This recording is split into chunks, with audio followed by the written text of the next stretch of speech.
Bonsoir à tous déjà.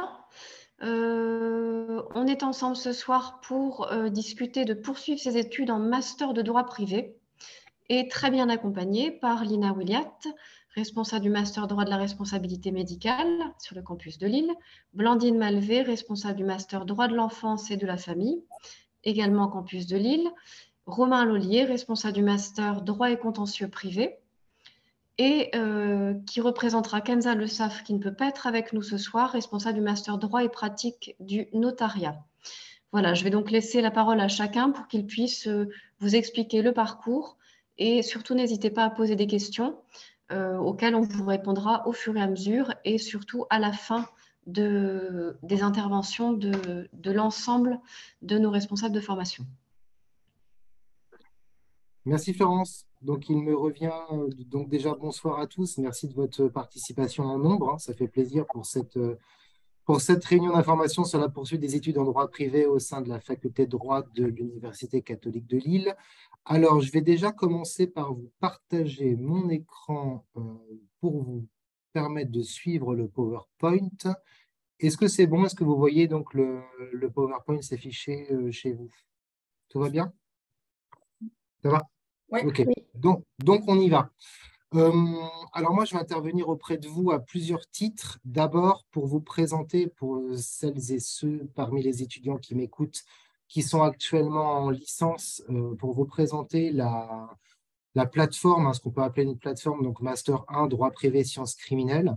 Ensuite, je laisserai la parole à mes collègues Blandine Malvé et Lina Williat qui vous présenteront donc respectivement leur parcours. Et je reprendrai donc la parole à la fin comme Florence Bussard vous l'a indiqué, pour vous présenter le parcours notariat et le parcours droit et contentieux privé. Donc, donc là, vous voyez hein, nos visages, on est très beaux. Mais alors maintenant, le, le Master 1.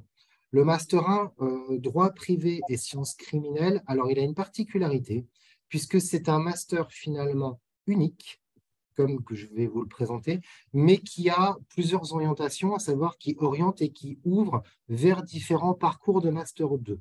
Donc, ce qu'il faut que vous ayez déjà bien conscience, c'est que le Master, c'est un cycle en soi. C'est la même chose que ce que vous connaissez actuellement en licence. Le cycle licence dure 3 ans, le cycle Master dure 2 ans, donc Master 1 et Master 2, et on ne peut pas finalement scinder les choses. On peut pas, enfin, avoir en soi un Master 1, c'est bien, mais ce n'est pas insuffisant puisqu'il faut aller au bout des choses. Dans ce cas-là, il faut aller au bout du cycle. Vous ne vous arrêtez pas lorsque vous avez obtenu une L1 ou une L2 en droit. Vous allez jusqu'à la L3, à l'obtention de votre L3. C'est la même chose finalement dans le cycle master. On ne s'arrête pas, enfin, en tout cas, ce n'est pas l'objectif en tout cas, on ne s'arrête pas à l'obtention du Master 1, on poursuit donc en Master 2. Et justement, donc, ce master droit privé sciences criminelles, il débouche vers 4 masters 2 différents, dont 3 vous sont présentés ce soir. Le master E, donc 2, pardon, DRM, droit de la responsabilité médicale, dirigé par ma collègue Lina Williat.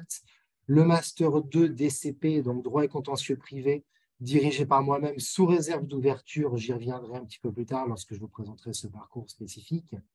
Le master 2 en femme, droit de l'enfance et de la famille, dirigé par Blandine Malvé, ici présente, et le Master 2 DMP, droit de la matière pénale, qui fera l'objet d'une présentation à part. Alors, de mémoire, je crois que c'est en début de semaine prochaine. Il me semble que notre collègue Franck Levitzac fera une présentation à part de son parcours en droit de la matière pénale, conjointement à un parcours criminologie que la faculté de droit à Lille propose également. Comme je l'ai dit, un parcours également spécifique et dédié au notariat, Master 1 et 2, droit et pratique du notariat, que je vous présenterai en quelques mots un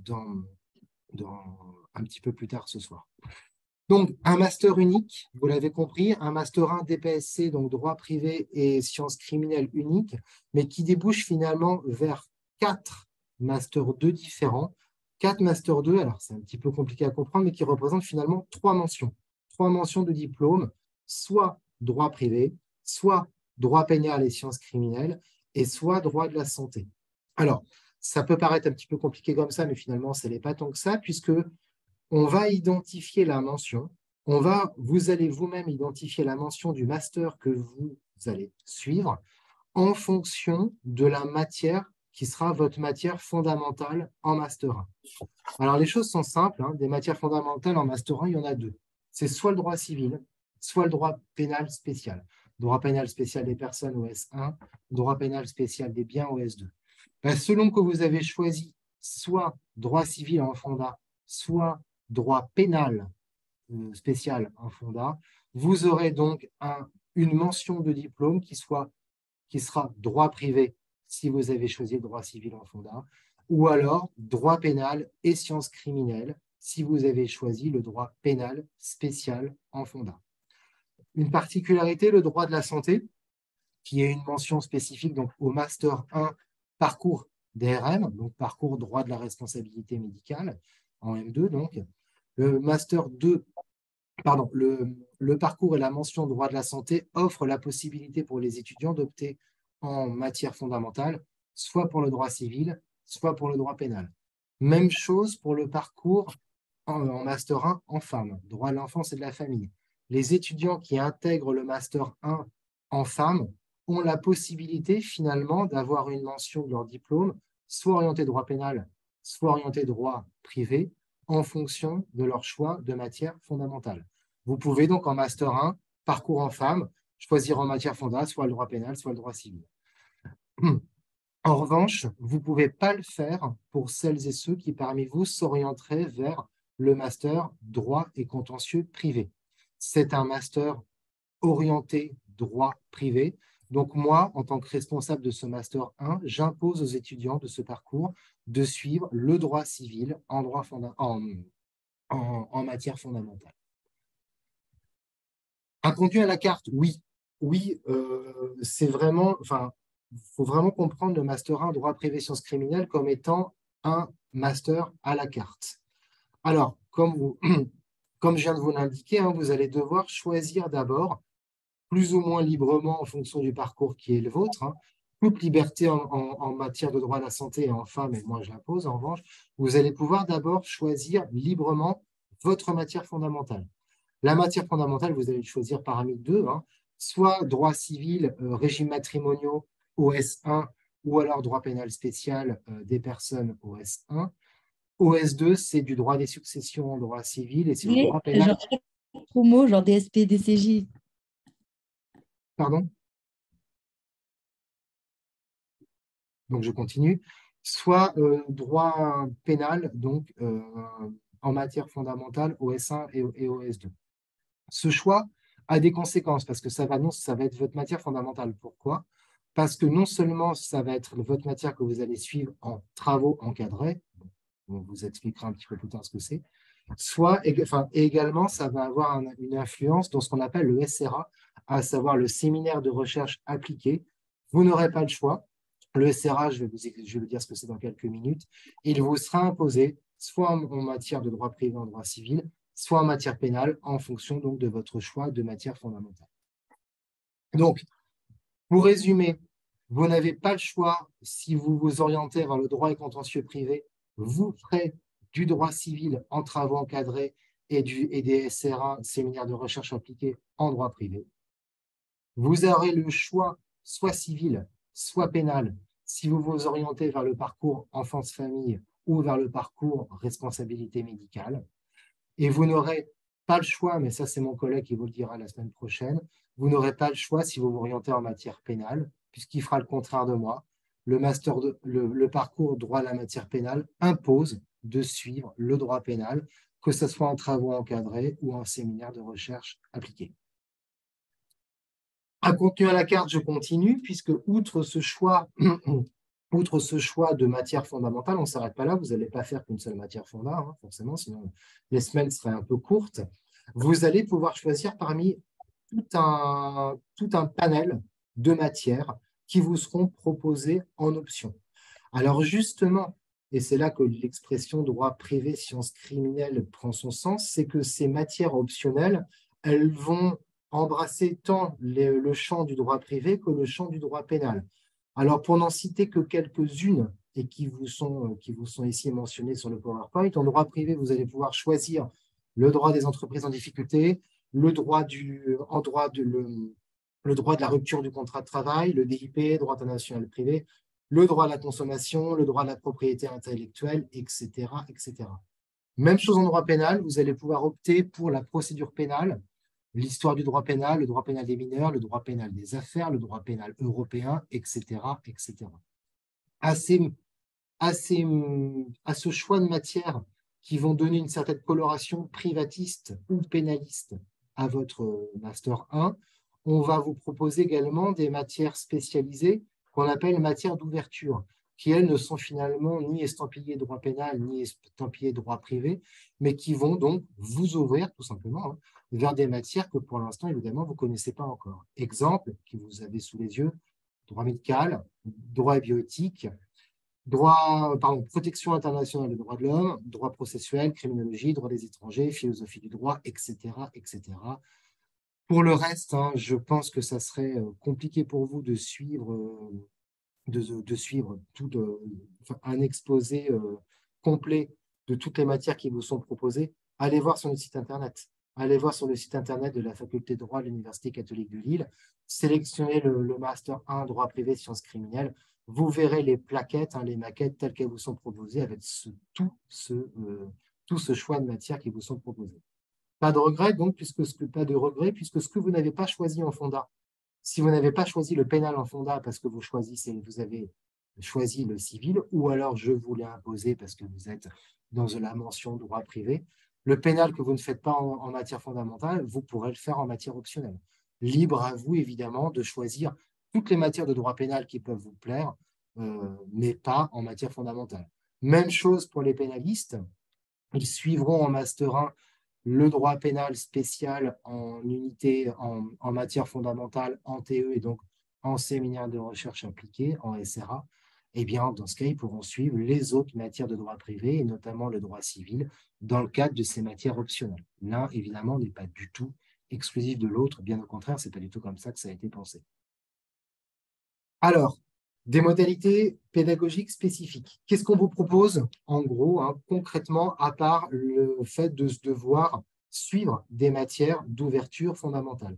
Outre les matières de droit proprement dites, les enseignements juridiques proprement dits qui vous sont donc proposés dans ces différentes matières fondamentales ou optionnelles, donc d'ouverture, on va vous proposer également de suivre des SRA, séminaires de recherche appliquée, dans la discipline fondamentale, donc soit en droit privé, soit en droit pénal. Les SRA consistent en des travaux de petits groupes, si je ne me trompe pas. En tout cas, c'est le cas en droit privé, je suppose que c'est le cas également en droit pénal. Des travaux de petits groupes, 2 ou 3 étudiants, et qui finalement, ce groupe travaille sur un sujet, l'objectif étant une initiation collective à la recherche. Donc, la réalisation d'une bibliographie, d'une problématique, d'un plan, de ce qu'on pourrait appeler donc d'un mini-mémoire, un sujet qui va suivre ces groupes d'étudiants, que ce soit en droit privé ou que ce soit en droit pénal, tout au long du semestre.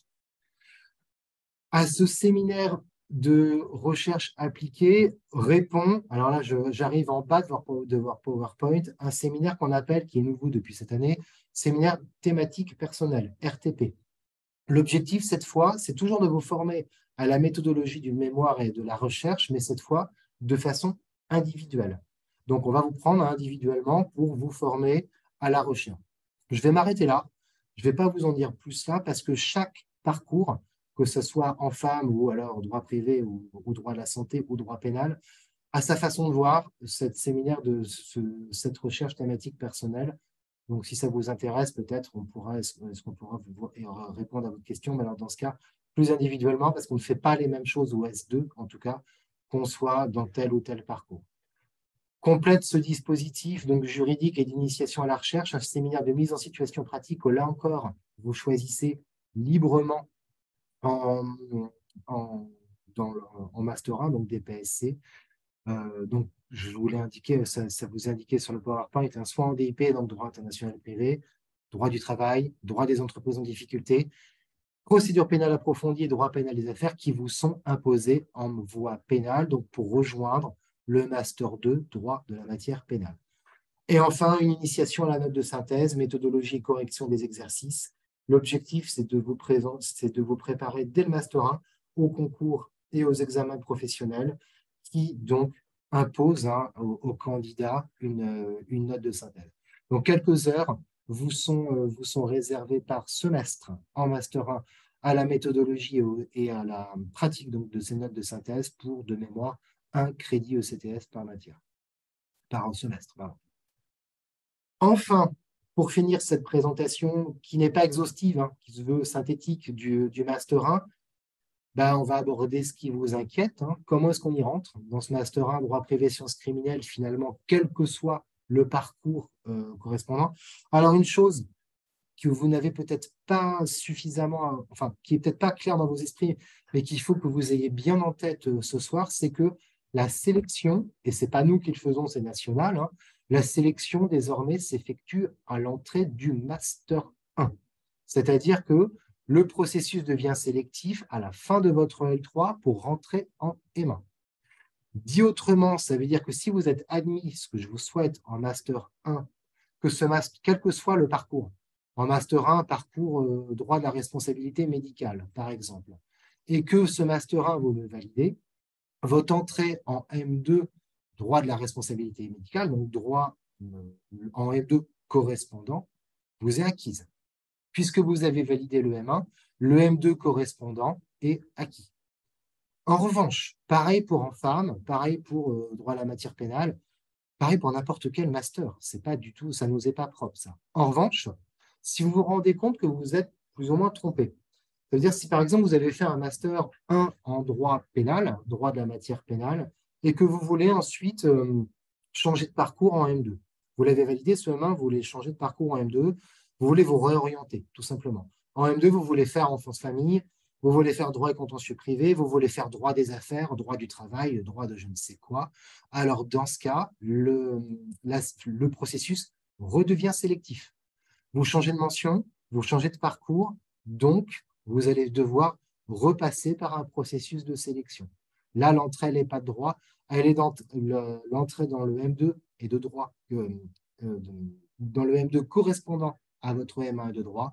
Si vous voulez changer en cours de route, si vous voulez changer de parcours, alors dans ce cas, ça redevient sélectif. Les choses sont claires, il y a moyen, évidemment, on peut être tout à fait transparent avec vous. 35 étudiants par parcours. 35 étudiants en droit et contentieux privé, 35 étudiants en DRM, en ENFAV, en droit à la matière pénale et en droit et pratique du notariat en Master 1, j'y reviendrai tout à l'heure. Comment est-ce que vous allez pouvoir poser votre candidature? Alors, on y reviendra un petit peu plus tard sur la plateforme. C'est pas toujours simple pour nous, vous n'attendez pas toujours à ce qu'on ait toutes les réponses, mais bon, vous allez pouvoir déposer un dossier sur la plateforme qui ne s'appelle plus trouver monmaster.com mais qui s'appelle monmaster.gouv, je ne sais même plus comment il s'appelle d'ailleurs, monmaster.gouv.fr ou monmaster.com, je ne sais plus, voilà, bref. En tout cas, sur la plateforme unique et nationale, qu'est-ce qu'on vous demande? Qu'est-ce qu'on vous demande en général? Ensuite, ce qu'il faut bien comprendre, c'est que chaque responsable de parcours effectue sa propre sélection. Donc, chaque responsable de Master 1 et Master 2 fait sa propre sélection, donc a ses propres exigences. Voilà. Moi, je n'ai pas peut-être exactement les mêmes exigences que Mme Ouliat ou Mme Malvé. On n'a pas exactement la même façon d'analyser un dossier de candidature. Il y a quand même quelques traits communs, heureusement, il y a quand même un tronc commun, mais déjà, c'est le niveau général, forcément, des matières en licence. Un niveau satisfaisant en fonction des matières qui sont en lien avec votre poursuite en Master 1. Si vous voulez, je parle pour moi, mais si vous avez obtenu une excellente note en droit constit en L1, bravo, super, très bien. C'est peut-être pas le plus essentiel pour vous pour continuer en Master 1 droit et contentieux privé. En revanche, qu'est-ce que moi je vais regarder? Vos matières de droit civil, forcément. Les matières de droit civil L1, L2, L3. Je vais également regarder les matières de procédure, si vous en avez fait, procédure civile. Les autres matières de droit privé de fond, droit commercial, droit du travail, etc., etc. Droit de l'enfant également, liberté fonda. Alors évidemment, forcément, il y a toujours des trous dans la raquette, ne vous inquiétez pas, vous ne pouvez pas tout faire. Vous ne pouvez pas à la fois suivre tous les cours, droit de l'enfant, droit commercial, droit des libertés fondamentales, droit commercial, etc. Mais au moins une bonne connaissance générale du droit privé. Même chose en droit pénal, même chose dans la voie pénale, de bonnes connaissances en droit pénal général, je suppose que c'est ce que veut dire DPG, en procédure pénale, en liberté fondamentale, en droit de l'enfant, etc. Donc, de bons juristes niveau L3, de bons juristes niveau L3 qui ont choisi les matières relativement en cohérence avec leur projet de master. Un projet professionnel précisé qui est indispensable. Pas de votre master m'intéresse. Parfait. Il vous intéresse pourquoi? Parce que vous voulez être quoi? Avocat, être magistrat, être greffier, être notaire, être, je ne sais pas, mais bon. Alors attention, il s'agit d'un projet professionnel. Évidemment, en sortant de L3, votre projet professionnel, il n'est pas toujours très abouti. C'est certain. Et votre projet professionnel, il est susceptible d'évoluer en fonction des stages que vous pratiquez, en fonction des matières que vous pouvez découvrir et en fonction de vos appétences, de l'évolution, en tout cas des choses. Mais au moins, néanmoins, un début de projet. Voilà. Dans quel projet, dans quelle profession vous vous projetez à l'avenir? Également, mais ça, c'est la plateforme qui va le faire d'elle-même, en tout cas, on l'espère, une indication obligatoire du master dans lequel vous sollicitez votre inscription. À savoir, en tout cas, c'était le cas jusqu'à l'année dernière, une inscription également par parcours. Vous allez poser votre candidature en Master 1 droit privé, parcours en femmes, parcours DRM, parcours droit et contentieux privé. Vous allez poser votre candidature en Master 1 droit pénal et sciences criminelles, parcours DMP, droit de la matière pénale, parcours en femmes, parcours DRM. Ça, il faut nous le dire. Il faut que on sache exactement dans quel parcours de M1 vous candidatez. Pas M1, droit privé, sciences criminelles. Même chose pour la lettre de motivation. Une lettre de motivation par parcours. Parce que si vous voulez devenir juge d'instruction auprès de mon collègue qui fait du droit pénal et JAF auprès de ma collègue qui fait du droit de la famille, on va s'en rendre compte et ça ne montre pas non plus exactement le sérieux des choses. Donc, en tout cas, voilà, une lettre de motivation par master est ciblée également vers les enseignements et vers le parcours qui vous plaît. Voilà. Donc, comme je vous l'ai dit, de toute façon, les choses seront probablement paramétrées sur la plateforme monmaster.com. Ça y est, c'est ça, le nom m'est revenu depuis tout à l'heure. On l'espère en tout cas pour bien identifier dans quel parcours de Master 1 vous posez votre candidature. Alors, un dernier mot sur justement cette plateforme. Alors, ne vous fiez pas à la slide que vous avez sous les yeux, puisque moi, je vais vous donner de nouvelles dates qui sont toutes fraîches d'une réunion de ce matin, qu'on a menée, moi et mes collègues, ce matin. Alors, aux dernières nouvelles, disons. Aux dernières nouvelles, la plateforme, donc c'est plus trouver mon master.gouv.fr, c'est monmaster.fr. La plateforme va ouvrir le 1er février prochain, donc la semaine prochaine. Ouverture de la plateforme au 1er février prochain et donc une phase d'information des étudiants, une phase de prise en main, disons, des choses et d'information à compter donc du 1er février. Ensuite, vous allez pouvoir déposer vos candidatures, alors non pas à compter du 1er mars tel que c'est indiqué, mais seulement à compter du 22 mars. On a repoussé de 3 bonnes semaines ici le dépôt des candidatures. Donc, dépôt des candidatures du 22 mars au 18 avril. Les choses ne changent pas. Vous avez toujours la possibilité de formuler 15 vœux en formation initiale et 15 vœux en formation en alternance.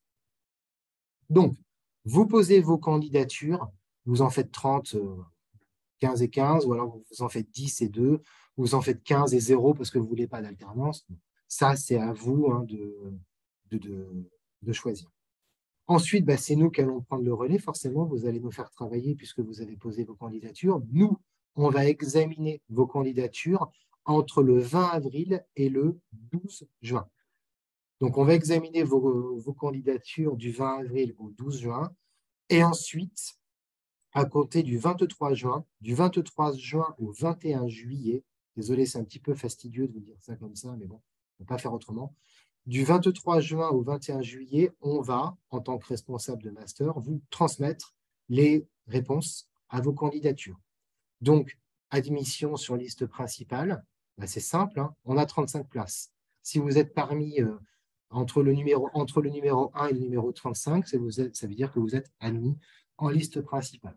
Ou alors, vous allez être placé en liste d'attente, ou alors, votre candidature sera rejetée, sera refusée. Admission, liste d'attente, refus. Et enfin, donc, à compter du 23 juillet, cette fois, donc du 23 juin au 21 juillet, vous êtes admis. Alors, à compter du 23 juillet, vous avez 7 jours pour vous inscrire. Pour vous inscrire dans votre vœu, hein, dans celui que vous souhaitez, donc chez nous, voilà. Et sinon, votre accord pédagogique, hein, le fait que vous soyez admis en Master 1 dans tel ou tel parcours ne vaut plus. Votre dossier est mis en annulation et c'est la personne qui était sur liste d'attente juste derrière vous qui monte et qui a un accord pédagogique. C'est comme ça. Le flux des candidatures nous empêche de faire autrement, hein. C'est un côté, j'entends bien, déshumanisé, hein, c'est certain, mais on peut pas faire autrement. Donc, ensuite, et ça c'est vrai que je ne l'ai pas dit tout à l'heure, chaque responsable de Master 1 et 2, donc chaque recruteur, on peut dire, en Master 1, va avoir son propre processus de sélection. Étude de dossier, c'est certain pour tout le monde. Entretien, oui, mais vous ne serez pas tous reçus en entretien. Si moi, j'ai 500 candidatures, je ne vais pas faire 500 entretiens d'une demi-heure. J'ai une vie aussi, et c'est pareil pour mes collègues, donc on ne va pas pouvoir tout faire. Certains de mes collègues voudront peut-être faire un test de connaissances juridiques qui serviront à leur appréciation du sérieux de la candidature. Tous ne le feront pas. Libre à eux ensuite de vous dire s'ils le feront ou pas. Donc voilà, j'espère avoir été le plus clair et le plus complet possible sur cette présentation du Master 1, donc qui, vous l'avez compris, hein, est commun à tout le monde. Maintenant, je vais laisser la place à mes collègues qui vont chacune vous présenter leur parcours, mais alors proprement M2, puisque le M1, je viens de le faire pour tout le monde. Je vais laisser donc la parole à mes collègues pour le Master 2, droit de l'enfance et de la famille, et pour le Master 2, droit de la responsabilité médicale. Et ensuite, donc, je reprendrai la parole pour vous exposer cette fois les deux M2 dont je vous livrerai la teneur un petit peu plus tard. Je laisse donc la parole à ma collègue Lina Williat pour vous présenter donc son Master 2 DRM, droit de la responsabilité médicale. Merci Romain, bonsoir à tous. Alors, je vais devoir te demander de l'aide, Romain, parce que je n'ai pas la main sur le support. Donc, voilà, si on est d'accord. Pas de problème, dis-moi si tu vois que j'ai un peu de retard, mais je ferai les choses. Merci infiniment. Alors, en quelques mots, vous présentez effectivement donc, ce master, vous l'avez compris, qui intervient juste après le Master 1, très bien présenté par Romain, et encore une fois, merci. Alors, effectivement, le Master 2, droit de la santé et de la responsabilité médicale, offre une formation qui est assez singulière en soi. Alors déjà, peut-être en avant-propos, vous rappelez que le droit de la santé outrepasse la frontière classiquement enseignée aux étudiants entre le droit public et le droit privé. Cette frontière n'existe plus en droit de la santé. Donc, ça peut effectivement interpeller les étudiants qui n'arrivent pas à faire le choix entre le droit public et le droit privé. Donc, le droit de la santé, comme d'ailleurs le droit pénal, restent des matières qui peuvent vous permettre d'outrepasser ce choix qui souvent est maladroit puisque non justifié. Alors, le droit de la santé, nous, on va l'aborder dans un focus bien particulier. Effectivement, le master se nomme Master 2, droit de la responsabilité médicale. Mais je vous rassure, on ne va pas faire que de la responsabilité médicale. On va surtout s'acculturer autour du secteur de la santé. On va essayer de vous former effectivement sur le secteur de la santé, les particularités du secteur de la santé et surtout la place que doit avoir le juriste dans le secteur de la santé. Si bien que la formation, elle va avoir essentiellement 2 objectifs. Bien sûr, vous former au droit de la santé avec un focus, je vais revenir dessus, autour du contentieux médical, mais surtout, ça va être une formation qui va aussi vous proposer une formation plutôt humaine, savoir-être, plus qu'à côté d'un savoir-faire. Voilà. Le savoir-être, c'est important. Je reviendrai sur ce point dans quelques instants pour vous indiquer comment effectivement on va travailler ce savoir-être dans le cadre de ce Master 2. Alors, on va passer à la slide suivante et on va rentrer un peu plus dans le détail. Je vous disais le savoir plus un savoir-être. Comment effectivement on va le traduire? Eh bien, déjà, on va préciser que 85-90% des enseignants qui vont intervenir dans ce Master 2 sont des professionnels. Alors, on a bien sûr des universitaires, mais vous pouvez le noter, ce sont des universitaires qui sont en minorité. La formation est une formation éminemment professionnelle. Du coup, on va venir effectivement donner la parole à des médecins, à des experts médicaux, à des directeurs d'établissement, à des avocats, à des magistrats qui pratiquent le contentieux médical afin qu'ils vous forment justement, certes au droit de la santé, mais du point de vue du professionnel. Également, et c'est une particularité de cette formation, son exhaustivité. On comptera à peu près plus de 650 heures de formation, ce qui est assez lourd pour un Master 2. C'est un choix pédagogique qui est fait, j'en suis désolée, c'est assez lourd, mais on essaie de le vivre au mieux dans le cadre de la formation. Alors, c'était une formation effectivement exhaustive parce qu'on ne vous forme pas qu'au contentieux médical, on essaye de vous former également au droit de la santé de manière générale, car très souvent, les étudiants qui arrivent dans ce master n'ont pas forcément tout le background universitaire utile et nécessaire pour justement bien appliquer le droit de la santé. Donc, il y a une espèce de rattrapage qui est fait dans le cadre de ce Master 2 qui est en continuité de ce qui vous est proposé dans le Master 1. Donc, c'est une formation assez complète.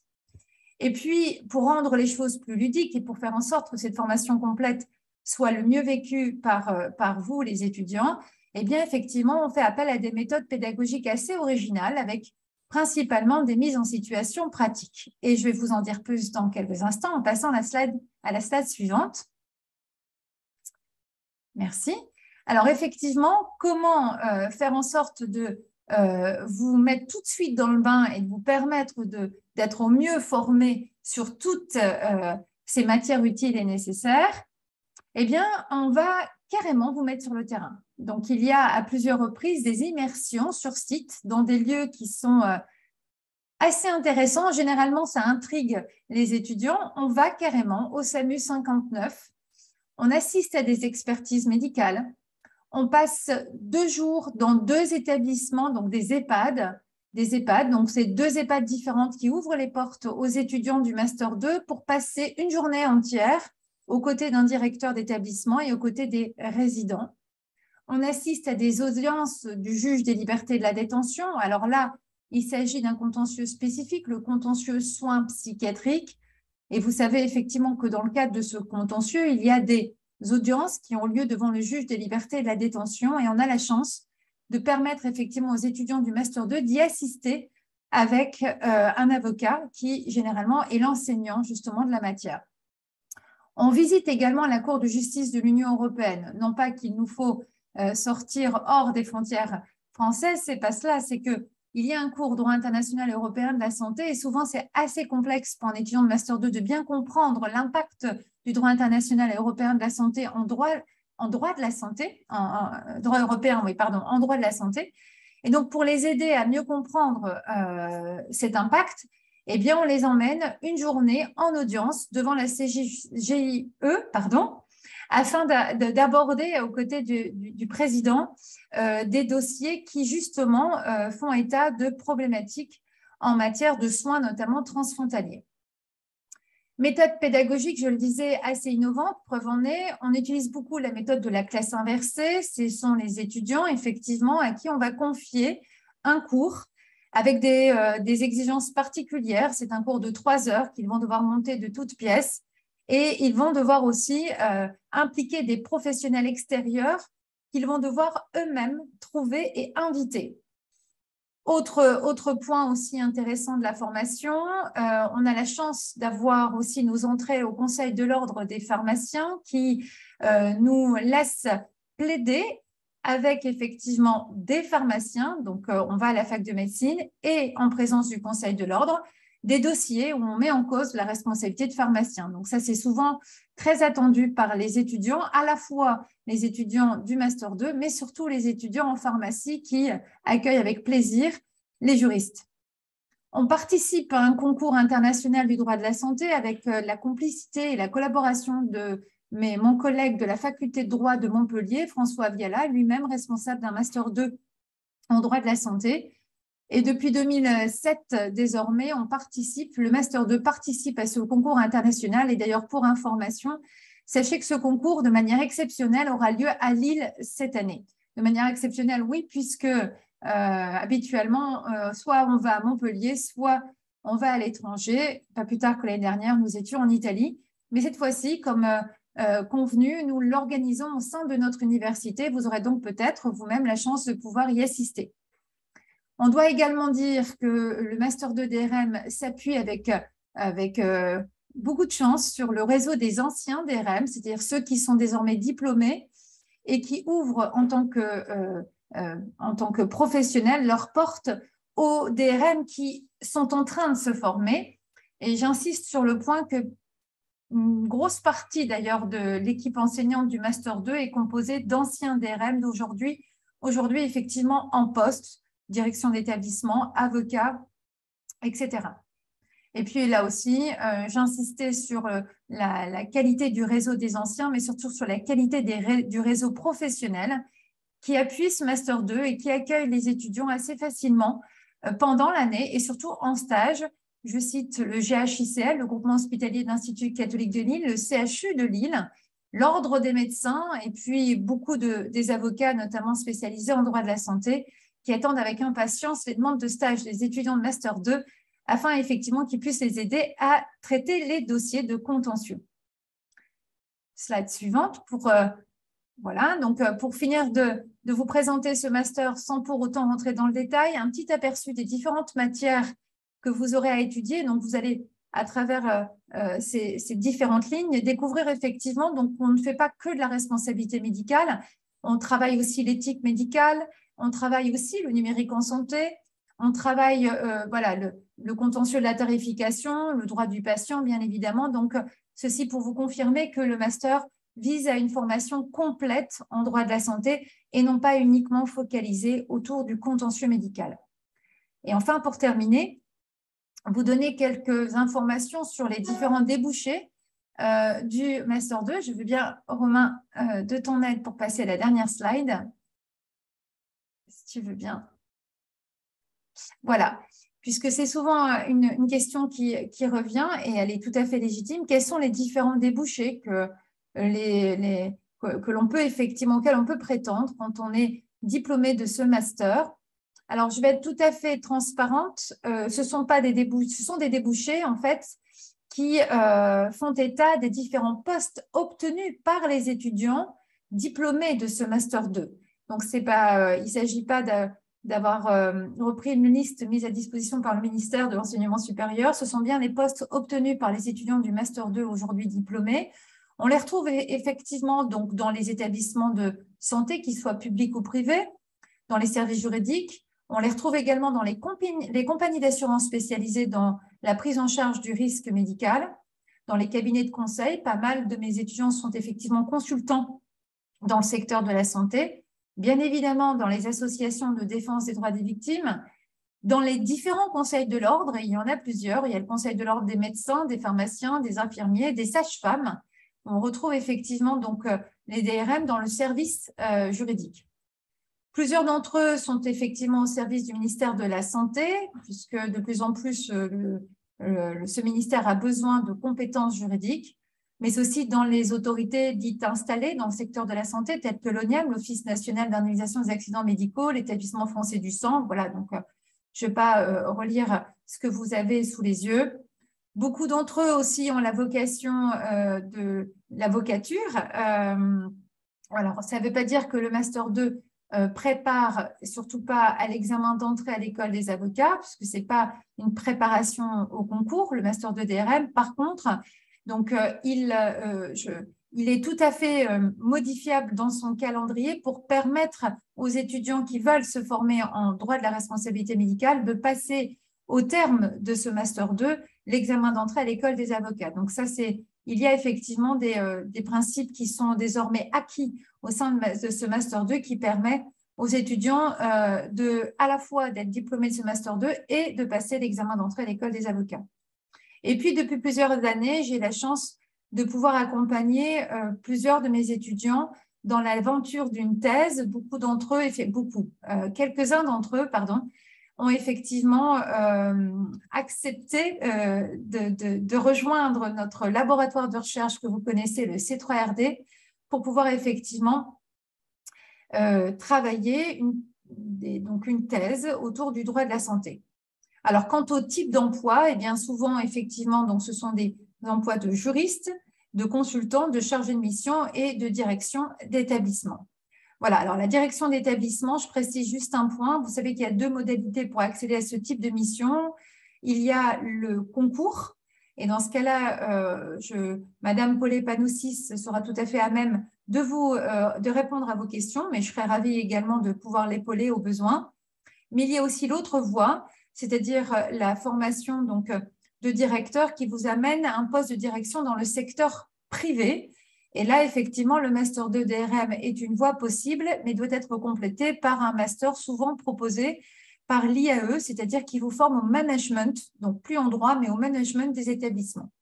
Voilà, je reste à votre disposition si d'autres questions, vous avez d'autres questions que vous souhaitez me poser, soit par le chat, soit au terme de cette présentation. Merci à vous. Bien, bonsoir à toutes et à tous. Donc, je prends le relais pour vous présenter le Master 2 droit de l'enfance et de la famille. Alors, tout d'abord, quelques mots sur les objectifs de la formation. Alors, évidemment, comme vous en doutez, il s'agit de se spécialiser en droit de l'enfance et en droit de la famille. Enfin, le droit de la famille, vous en avez déjà fait en première année pour la plupart d'entre vous. Le droit de l'enfance, c'est quelque chose qui est un peu moins connu pour vous, en particulier si vous n'êtes pas en études à la FLD. Parce qu'à la FLD, il y a un cours de droit de l'enfant, mais ça n'est pas le cas partout. Donc, c'est vrai que c'est quelque chose d'assez original et on est dans les seules facultés en France à proposer vraiment une spécialisation droit de l'enfance et pas uniquement droit de la famille. Le but ensuite, c'est d'envisager les problématiques liées à l'enfance et aux familles dans leurs multiples dimensions et sous l'angle des différentes disciplines. Parce que, évidemment, lorsque un enfant est en situation de danger, par exemple parce que ses parents ne s'occupent pas de lui, ne l'inscrivent pas à l'école, voire sont maltraitants avec lui, eh bien, il n'y a pas que le droit qui va intervenir. Évidemment, il y a une prise en charge qui va se faire au niveau juridique, judiciaire, mais il faut aussi envisager l'intervention des psychologues, des services sociaux, etc. Et c'est ce que propose aussi ce Master 2, notamment avec les matières d'ouverture. Il s'agit ensuite de préparer l'exercice des différentes professions en lien avec les enfants et leurs familles. Alors, vous avez en bas de la slide quelques-uns des métiers, quelques-unes des carrières vers lesquelles ce Master 2 peut ouvrir. Alors, bien évidemment, on pense à la magistrature, notamment pour celles et ceux qui veulent devenir juge aux affaires familiales ou juge des enfants. On pense aussi à l'avocature pour celles et ceux qui veulent être avocats en droit de la famille, en droit des mineurs, en droit de l'enfant, donc tout ce qui est mineurs victimes, mineurs délinquants. Et puis, il y a d'autres métiers que vous connaissez moins dans un parcours de licence de droit, puisque on pense toujours aux métiers classiques et un peu moins à ces autres métiers qui pourtant recrutent.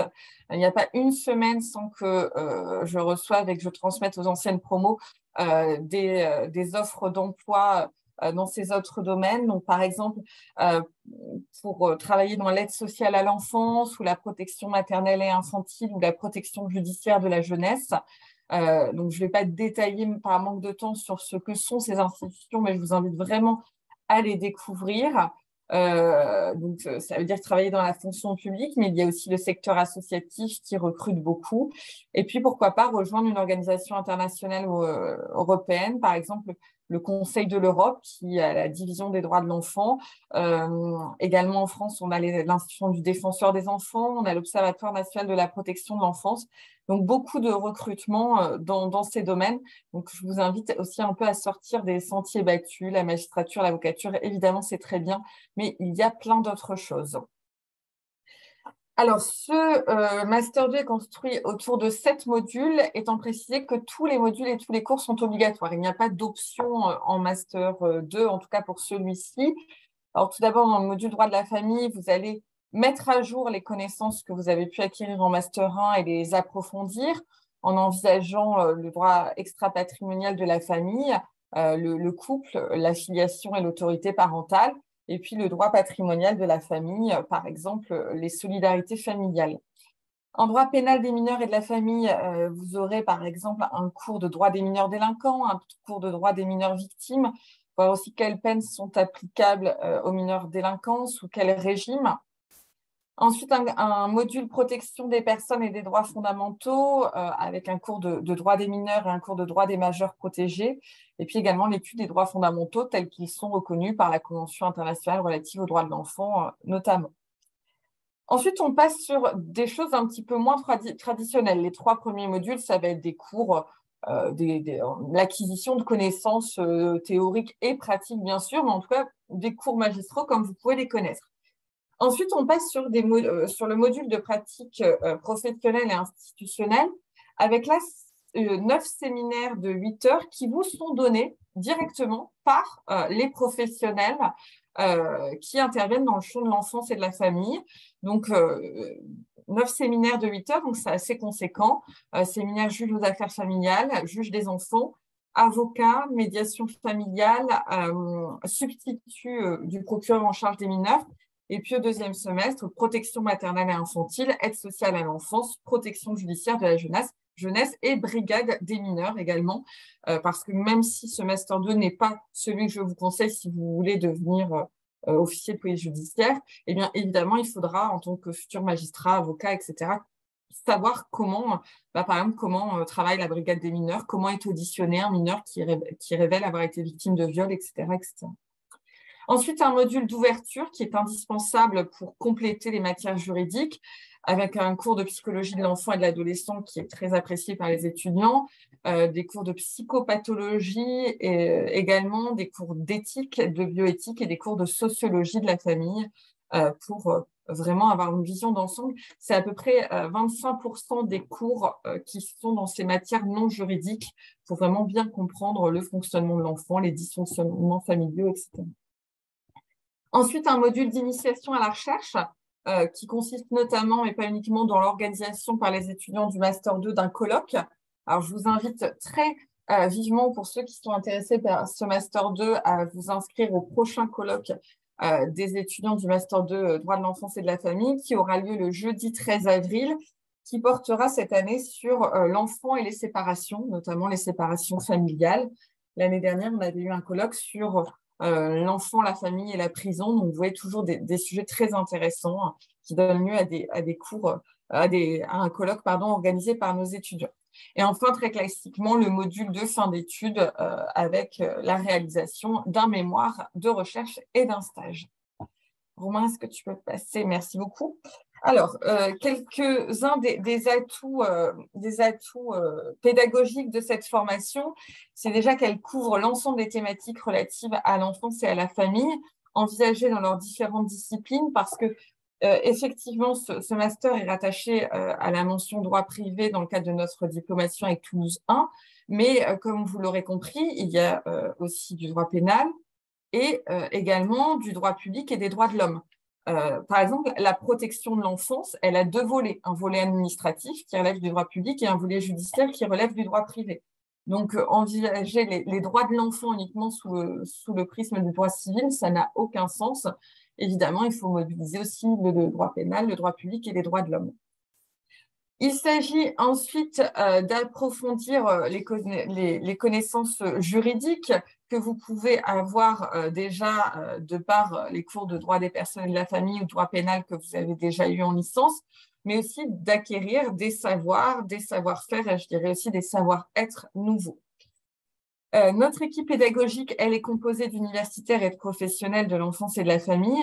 80% des intervenants sont des professionnels ou des enseignants ayant une activité professionnelle dans le champ de l'enfance et de la famille. Donc évidemment, des magistrats, des avocats, des policiers, des travailleurs sociaux, des psychologues, etc. etc.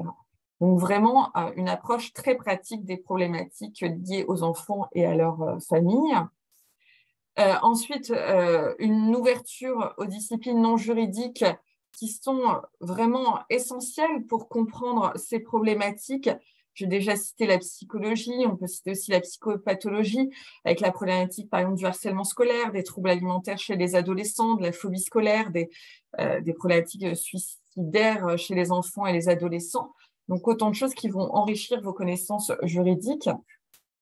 Et puis, pour terminer sur ces aspects pédagogiques, des conférences pluridisciplinaires qui portent toujours sur des sujets d'actualité et qui sont destinés à enrichir encore vos connaissances. Alors, par exemple, on en organise une dizaine chaque année. Donc, par exemple, sur la vaccination des enfants, notamment dans le cadre de la Covid-19, les vaccinations obligatoires.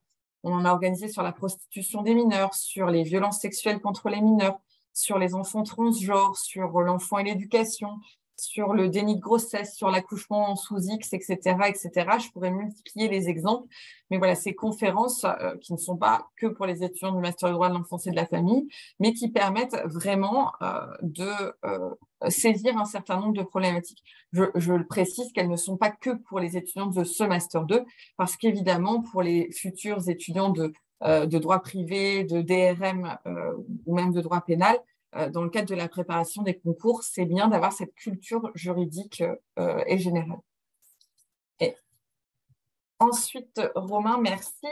Les plus dans l'accompagnement vers le projet professionnel ensuite, eh bien, vous aurez compris qu'il y a ces séminaires de professionnalisation où vous allez vraiment travailler avec des professionnels qui vont vous faire comprendre vraiment leur métier au quotidien, comment ça se passe pour eux quotidiennement. Donc ça, évidemment, c'est un vrai plus. Ensuite, on réalise des mises en situation pratique au premier semestre et au deuxième semestre. C'est ce qu'on appelle à la faculté de droit le droit en action, où on va organiser des audiences simulées devant le juge aux affaires familiales, devant le juge des enfants et devant le tribunal pour enfants, où vous jouerez le rôle d'avocat, de magistrat, de travailleurs sociaux, etc., etc., toujours sur la base de dossiers réels qui nous sont transmis par les professionnels et sur lesquels vous travaillerez non seulement dans le cadre de ces audiences simulées, mais aussi dans le cadre d'autres cours. Également, comme dans d'autres masters, nous avons des journées d'immersion et des observations de terrain, cette fois en lien avec le droit de l'enfance et de la famille. Alors, par exemple, les étudiants participent à des audiences devant le juge aux affaires familiales. C'est quand même un privilège puisque ce sont des audiences de cabinet, donc à huis clos. Ils font, par exemple, chaque année une visite de l'établissement pénitentiaire pour mineurs de Kievrechin. On a bon espoir également aussi de les emmener l'année prochaine à Genève au Comité des droits de l'enfant des Nations Unies. Donc, vraiment pour rencontrer les professionnels et aller sur le terrain voir ce qui se passe concrètement. Également, mais c'est comment aux autres masters, la préparation des concours et le stage avec l'accompagnement du Career Center. Et enfin, une dernière slide pour répondre à la question que me posent souvent les étudiants. Quels sont vos critères de sélection? Quelles sont les compétences et les qualités que je dois avoir pour intégrer le Master 2 droit de l'enfance et de la famille? Alors, bien évidemment, les notes en licence en droit de la famille, en droit pénal, procédure civile, procédure pénale sont importantes. Ce qui est aussi très important, ce sont les stages, mais je vous invite vraiment à vous interroger, si vous êtes intéressé par ce master, sur les compétences qui figurent à l'écran, parce que ce master de droit de l'enfance et de la famille, ça représente quand même une charge de travail assez lourde, je ne vous le cache pas. Et donc, si vous choisissez de candidater et que vous êtes retenu, vous devrez faire un choix d'intégrer ce master 2. Je veux que vous fassiez en toute connaissance de cause. Donc, sachez que c'est un Master 2 qui demande beaucoup de travail, qui suppose beaucoup de travail, de travaux de groupe, hein, d'exposer des dossiers à préparer en groupe. Il faut savoir faire des recherches juridiques, il faut savoir se tenir informé de l'actualité, il faut être ouvert d'esprit et aimer débattre. Et enfin, un point qui est particulièrement important pour moi dans la sélection, c'est l'envie de l'étudiant de s'investir dans des projets solidaires, puisqu'il y a maintenant un peu plus de 2 ans, les étudiants du Master 2 ont créé une association qui est l'association ESTIA, des étudiants du Master de droit de l'enfance et de la famille, qui est bien plus qu'une association étudiante, puisqu'ils réalisent de nombreux projets solidaires que malheureusement, je n'ai pas le temps de détailler par souci de temps, mais qui sont extrêmement importants pour moi, puisque cela permet de venir en aide à des enfants en détresse dans les départements du Nord et du Pas-de-Calais. Et donc, ça demande un investissement très important au-delà des cours. Et enfin, une dernière précision, et je rends l'antenne, pour dire que dans le cadre de la sélection pour le Master 1 droit privé et sciences criminelles, parcours droit de l'enfance et de la famille, il y aura une particularité qu'il n'y aura pas chez mes collègues, donc je vous préviens tout de suite, c'est qu'il y aura un test de connaissances sous la forme d'un QCM qui sera organisé, je crois, fin avril, début mai 2023. Les dates ne sont pas encore définies, mais sachez en tout cas qu'il y aura un test qui comptera pour la sélection avec des questions de culture générale, de culture juridique et de culture en droit de l'enfance et de la famille sur la base des connaissances qui sont censées être acquises en licence, mais aussi d'une curiosité pour ces questions-là. Je vous remercie. Merci, Nandine. À moi donc de reprendre la parole pour finir les présentations de ce soir avant de répondre à vos questions. J'essaierai d'être assez synthétique pour justement avoir un temps d'échange avec vous, parce que je suppose que vous vous posez déjà pas mal de questions. Il nous importera donc d'y répondre le mieux possible dans un temps assez court et donc imparti. Alors, on vous a présenté pour l'instant cette plateforme du Master 1, droit privé, sciences criminelles, 2 parcours ensuite, 2 M2, Master 2 bien distincts, enfance, famille et responsabilité médicale. Il m'incombe donc ce soir de vous en présenter 2 autres Master 2 qui n'ont pas grand-chose à voir l'un avec l'autre, mais finalement, si, je vais vous expliquer pourquoi. Le Master, donc, comme ça figure à l'écran, hein, droit et pratique du notariat, dirigé par ma collègue Kenza Le Saffre, et ensuite le Master 2, droit et contentieux privé, que j'envisage donc de diriger moi-même à compter de septembre. Pourquoi est-ce qu'on lit les deux? C'est qu'aujourd'hui, je vous l'informe pour celles et ceux qui ne le savent pas, il existe à la faculté de droit un Master 2 spécifique que je dirige et qui s'appelle le Master 2 PJJ, donc profession juridique et judiciaire. Pour schématiser un peu les choses et pour faire simple avec vous ce soir, au sein de ce Master 2, on peut identifier 2 parcours bien distincts, un parcours dédié au notariat et un parcours dédié au contentieux privé général, on va dire, un parcours dédié à l'ENM et au CRFPA, donc magistrature et barreau. L'idée mon idée et celle de ma collègue Kenza Le Saffre et supportée par le doyen et par nombreux de nos collègues, ça a été finalement de ces 2 parcours, notariat d'un côté, contentieux de l'autre, d'acter finalement la scission et d'acter un peu les choses et d'en faire finalement 2 Master 2 différents. Donc, et c'est là que je tiens d'ores et déjà à apporter un bémol et une condition à ça, ces Master 2 sont à l'heure d'aujourd'hui au stade, non plus de projet, parce que les projets sont très avancés, mais au stade de validation par notre université de conventionnement. À savoir que, vous le savez, hein, la faculté de droit de l'Université catholique de Lille est sous convention avec UT1, avec l'Université Toulouse 1 Capitole. C'est ce qui nous permet de délivrer des diplômes reconnus par l'État. Donc, on a présenté notre dossier d'évolution de ce Master 2 PJJ unique vers 2 Master 2 distincts, l'un pratique du notariat, droit et pratique du notariat d'un côté, l'autre droit et contentieux privé. Pour l'instant, nous n'avons pas encore obtenu l'accord, mais on espère que ça va arriver. Donc, aujourd'hui, on devait prendre parti, finalement. On vous prend parti. Alors, est-ce que moi, je pouvais vous exposer ce qui se fait aujourd'hui à la Cato le Master 2 PJJ, pourquoi pas?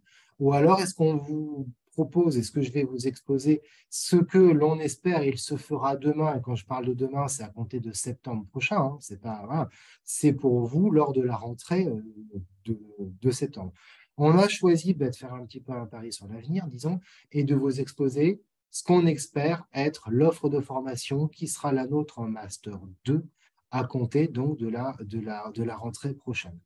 Tout en sachant, et là je sens un vent de panique, tout en sachant que si ces deux M2, droit et pratique du notariat, droit et contentieux privé, n'ouvrent pas pour quelque raison que ce soit, sachez que l'actuelle version du Master 2 PJ, profession juridique et judiciaire, elle existera toujours.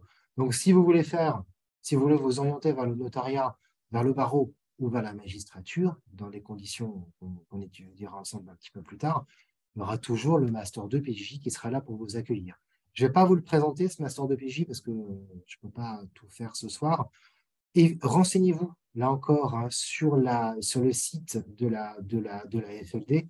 Tous les renseignements utiles figurent hein, sur ce Master 2 PJ. Naturellement, si vous avez des questions, j'en suis le responsable pédagogique de ce parcours. Vous avez mon mail hein, sur le site, il n'est pas secret, hein, vous le trouvez facilement. N'hésitez pas à me contacter, je répondrai à votre question sur l'actuelle offre de formation PJJ, donc avec plaisir. Donc, aujourd'hui, je prends la place de ma collègue Kenza Le Saffre pour vous présenter ce qu'on espère être un parcours en notariat. Alors, pourquoi est-ce que je vais être assez court pour vous dire, parce que ce parcours en notariat, ce n'est pas moi qui l'ai conçu, c'est Kenza Le Saffre, hein. C'est elle qui l'a pensé, qui l'a réfléchi, qui l'a conçu. Donc, je me fais son écho en vous disant, ben, s'ils ont des questions, ils peuvent me contacter. Et ben voilà, donc si vous avez des questions, là encore, hein, contactez-la. Alors, pour ceux qui ne sont pas étudiants à la Cato, vous trouvez son mail hein, sur le site internet, hein, donc Kenza Le Saffre. Sinon, évidemment, voilà, elle est votre enseignante, donc n'hésitez évidemment pas à la solliciter pour répondre à vos questions. Ce qu'il faut comprendre, alors en fait, je vais m'arrêter sur deux choses. Je vais passer les slides ici, mais je ne vais pas tant reprendre les slides que vous avez sous les yeux que vous mentionner deux choses. D'abord, il faut comprendre que c'est une voie différente de celle qui vous a été présentée depuis le début ce soir, puisque c'est un parcours, puisque le master droit et pratique du notariat est un parcours intégré M1 et M2. Dit autrement, l'étudiant qui va vouloir rejoindre ce parcours ne va pas rejoindre le parcours droit privé, sciences criminelles que j'ai évoqué, que j'ai présenté tout à l'heure. Et il va rejoindre un Master 1 spécifique. Un Master 1 spécifique qui va, et ça je vous assure, qui va montrer la couleur dès à présent, qui va être très largement orienté vers le droit et vers la pratique du notariat, et ce, dès le M1. Alors évidemment, des enseignements seront communs avec le Master 1 droit privé sciences criminelles. Je pense notamment au droit civil, au droit patrimonial de la famille qui est enseigné en M1 DPSC et qui le sera aussi au niveau du Master 1 droit et pratique du notariat. Mais avec d'autres enseignants d'enseignement qui seront très très largement orientés et dès le M1 donc vers le notariat. Donc c'est un parcours intégré M1 et M2. Là, on vous dit, vous avez une plateforme en M1 qui vous ouvre vers 4 M2, ben, pas pour le notariat. Il va falloir faire ce choix dès le M1.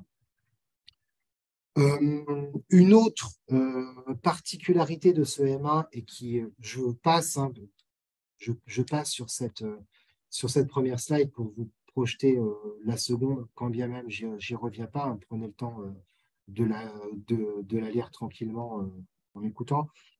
Une chose également, une autre précision plutôt, c'est un Master 1 et 2 de droit privé. C'est une mention droit privé. Ce que je veux dire par là, c'est que ce n'est pas un parcours, ce n'est pas un Master 2 de droit notarial. Nous avons fait le choix, c'est un choix de ne pas solliciter que le Master 2 soit un Master 2 de droit avec la mention affichée droit notarial. C'est un Master 2 de droit privé, parcours notarial.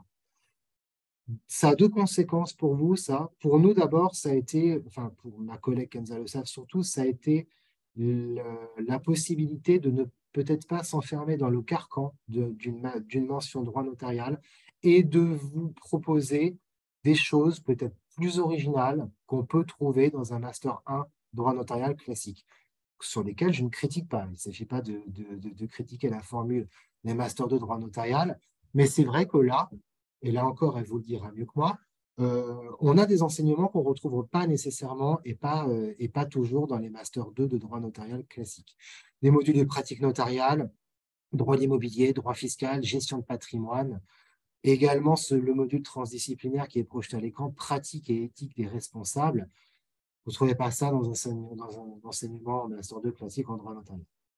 Également, alors, pour l'entrée à l'INFN, à savoir l'Institut national de formation au notariat, l'école du notariat, si vous préférez. Aujourd'hui, même s'il est question de plus en plus de fusionner les deux, aujourd'hui, si vous ne bénéficiez pas d'une porte d'entrée à l'aide d'un Master 2 droit notarial à cette INFN, à cet Institut national du notariat, vous pouvez prétendre, bien entendu, à rentrer à l'école du notariat, mais selon une scolarité spécifique qui débouchera pour vous sur le diplôme de notaire, sur le DN. C'est ce qu'on appelle la voie pro. La voie professionnelle, donc, avec un Master 2 de droit, ici de droit privé, qui vous ouvre une scolarité spécifique qui débouche sur le diplôme de notaire. À l'inverse, suivre un Master 2 avec la mention droit notarial vous ouvre ce qu'on appelle la voie universitaire, avec au bout du compte, avec là encore une scolarité spécifique qui n'est pas la même que pour la voie professionnelle, le DSM, le diplôme supérieur du notariat. Donc nous, aujourd'hui, ce qu'on propose, c'est, comme le Master 2 profession juridique et judiciaire le fait, d'intégrer l'INFN, l'Institut, donc l'école du notariat, par la voie professionnelle et de prétendre au diplôme de notaire. Il est de plus en plus question, et je ne suis pas devin, mais a priori, lorsque vous sortirez du Master 2, il y a quand même de grandes chances que ce soit le cas de fusionner finalement ces deux voies, de n'en faire plus qu'une, et finalement, mention droit notariat ou pas, ça pourra déboucher vers le même diplôme. Dans tous les cas, diplôme de notaire ou diplôme supérieur du notariat, vous êtes notaire à la fin de votre scolarité, à la fin de votre parcours à l'INFN. Je m'arrête là pour la présentation de ce parcours en droit et pratique du notariat. Un parcours intégré M1, M2, très spécifique au notariat, qui ouvre donc forcément vers la profession du notariat, en lien donc, et qui a vocation à préparer votre accès à l'INF. J'en viens maintenant à l'autre master, l'autre branche finalement de ce Master 2 PJJ qui, je l'espère en tout cas, ouvrira en septembre prochain, à savoir le Master 2 droit et contentieux privé. La première slide n'a plus lieu d'être, puisque finalement, je vous en ai déjà parlé. Oui, son ouverture est subordonnée à l'accord de notre université de conventionnement, donc Université de Toulouse 1 Capitole, et il s'agit, comme je vous l'ai indiqué, puisque je vous l'ai déjà dit pour le notariat, d'une évolution de la maquette de l'actuel M2 PJ, donc profession juridique et judiciaire. Vous vous posez peut-être la question du quand. Quand va-t-on savoir si ce Master 2 ouvre ou pas? J'aimerais bien pouvoir vous répondre. J'aimerais beaucoup pouvoir moi-même cocher une date dans mon calendrier pour me dire, voilà, ce jour-là, je vais avoir la réponse de l'université conventionnement. La seule chose que je peux vous dire, c'est que c'est à bref, voire même à très bref délai. Voilà. Je ne peux pas m'engager sur une date précise envers vous puisque je ne la connais pas, mais on aura très rapidement cette réponse positive, j'espère, négative peut-être, de notre université de conventionnement. En tous les cas, c'est le M2 PJJ qui sera là pour vous accueillir si vous le souhaitez, si ces formations n'ouvrent pas. Alors, l'objectif du M2 droit et contentieux privé, quel est-il? C'est, comme je l'ai indiqué en bas de la slide, d'approfondir les matières fondamentales de droit privé et de vous préparer, quand bien même ce n'est pas une prépa, j'insiste bien là-dessus, au programme des différents examens et concours des professions juridiques et judiciaires. C'est un Master 2 qui est résolument orienté vers le droit et le contentieux privé. C'est-à-dire qu'au sein de ce M2, vous allez à nouveau étudier et approfondir des matières que vous connaissez déjà. Je ne prétends pas, absolument pas, à faire uniquement du nouveau, mais on va faire du nouveau, mais également on va consolider l'acquis. à savoir que vous allez, et ça vous sera utile pour tous les concours et examens que vous souhaitez passer, vous allez retrouver du droit des contrats et du droit de la responsabilité civile. Donc, le droit des obligations est enseigné et fait une bonne part de l'enseignement de ce Master 2. Vous allez également soit acquérir, soit vous initier, soit approfondir ce que j'ai appelé des acquis procéduraux. Vous allez refaire de la procédure civile. Vous allez étudier probablement, pour la majeure partie d'entre vous, en tout cas, le droit de la preuve, au moyen d'un cours en droit de la preuve au S1 et d'un séminaire en droit de la preuve au S2, séminaire pratique de droit de la preuve au S2. Vous allez également étudier les MARD, les modes alternatifs de règlement des différends, puisque aujourd'hui, on ne peut pas faire de contentieux sans parler de conciliation, sans parler d'arbitrage. Et vous allez également étudier, ça c'est très, très, très spécifique à ce M2, les techniques procédurales, à savoir les techniques d'appel et les techniques de cassation. Donc, c'est pas, ces enseignements, évidemment, vous seront délivrés, techniques d'appel, techniques de cassation notamment, par un magistrat, soit un avocat, probablement un magistrat auprès de la Cour de cassation. L'idée ensuite, c'est toujours d'approfondir et de découvrir des matières qui sont au programme des examens et des concours professionnels. Bon nombre d'entre vous ont fait des libertés fondamentales, souvent en L3, vous allez en refaire ici. Droit international privé également, parce que ça vous est utile, quelle que soit la profession juridique et judiciaire que vous entendrez exercer plus tard. Un cours très spécifique que vous sera proposé, que j'ai intitulé « Culture générale et compréhension du monde contemporain ». Voilà un cours de 2 fois 20 heures, c'est un cours annuel qui vous sera très utile, notamment pour celles et ceux qui entendent préparer l'ENM, ensuite, donc l'École nationale de la magistrature. Ensuite, vous allez découvrir d'autres matières de droit privé que par définition, vous n'avez pas encore fait, ni en L3, ni en M1, et que donc vous allez découvrir niveau M2. Pour n'en citer que quelques-uns, la réparation du préjudice corporel, le droit de l'immobilier et de la construction, le droit du surendettement, le droit des biens également pour certains qui n'en ont pas encore fait. Donc, toutes ces matières très spécifiques et qui à chaque fois sont source de grands contentieux. Si un jour vous allez dans un cabinet d'avocats, ce n'est pas ma collègue Lina Williad qui va dire le contraire, vous ferez probablement de la réparation des préjudices corporels. Ça, en fonction des spécialités de chacun et du contentieux développé dans tel ou tel cabinet, vous ferez du droit à la construction, parce qu'il y a toujours un plancher mal fait ou un plafond qui fuit. Voilà, donc il y aura toujours, à chaque fois, donc c'est sous l'angle, bien évidemment, du contentieux que vous seront enseignées ces matières. Surendettement, j'ose même pas vous parler du contentieux du surendettement aujourd'hui. Ensuite, et enfin, du moins là-dessus, sur ce slide, vous proposer un axe de spécialisation annuel. C'est la seule, finalement, option que vous pourrez choisir. Le reste, ce sont des cours obligatoires.